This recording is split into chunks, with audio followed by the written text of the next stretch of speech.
This is what you expect to see in Cozumel.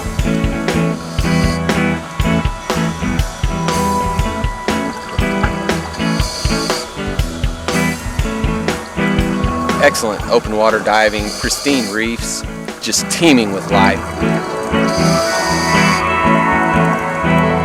Excellent resorts. Pristine, beautiful beaches. But Cozumel has a darker side. And very few people get to see that.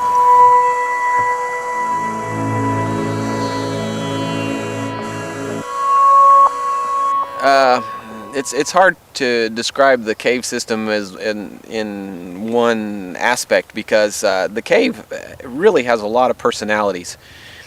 The early on in the cave, you know, the very entrance, you have these large dark passages, big breakdown, and the passage is easy to follow, you know.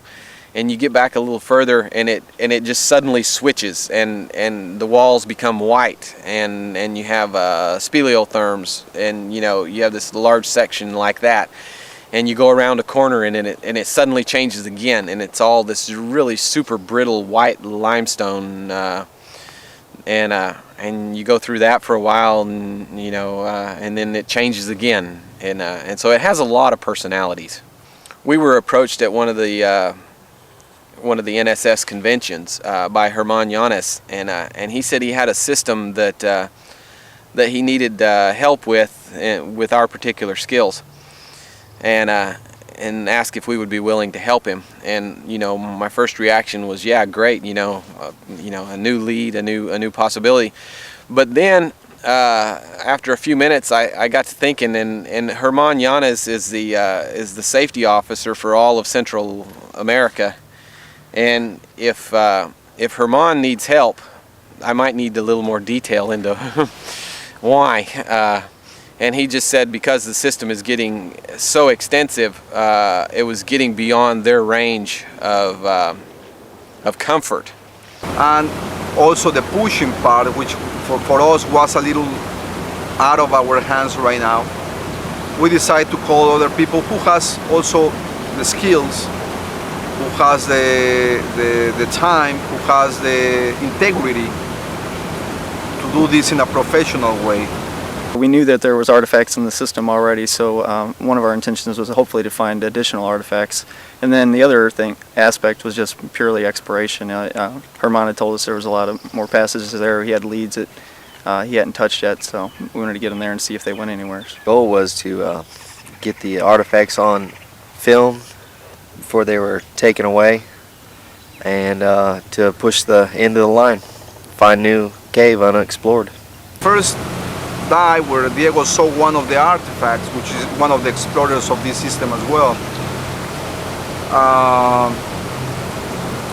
we thought was that one. But then once we start searching the site, then we start seeing another artifacts inside. We start seeing colonial artifacts, pre-Hispanic artifacts, wood artifacts, which is very hard to conserve, you know. At one point, during a long drought, the water levels in the system were lower, even though the ocean levels were still high. Since this is not connected to the ocean, it didn't affect it. And so the fresh water was very important to both the Mayans and the Spanish. The Spanish would come onto the island to not only get fresh water, but they would butcher animals there, and so they would use the fresh water to clean the animals after they butchered them. And so that's where a lot of the artifacts come into play. They were from either the Mayans coming there for their religious ceremonies, or the Spanish coming onto the island for the fresh water. It's very unique because now you found elements in there that are colonial and pre-Hispanic, and that makes the cave unique, because it's not often or common to find these type of elements together. Well, one of the artifacts that we also found there, which is unique, is a wood cylindrical wood artifact. No, we have some theories about it. just a tool to clean all the skin of the crocodiles found inside there. Also can be a tool to make fire inside the cave, and also can be is for the bees, is to keep the bees inside and produce the honey.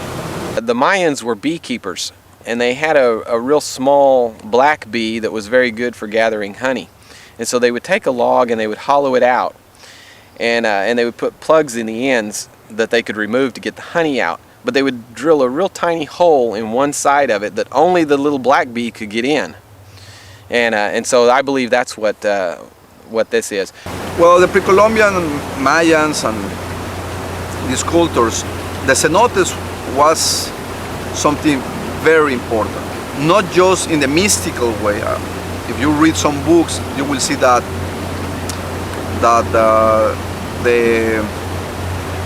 they call them the underworld, right? I mean, that was kind of like the entrance to the underworld.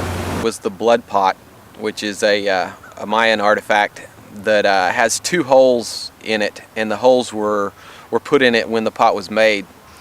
And I'm not sure the significance of that, but it was to never be used in an everyday service, and so it was strictly made for a religious ceremony.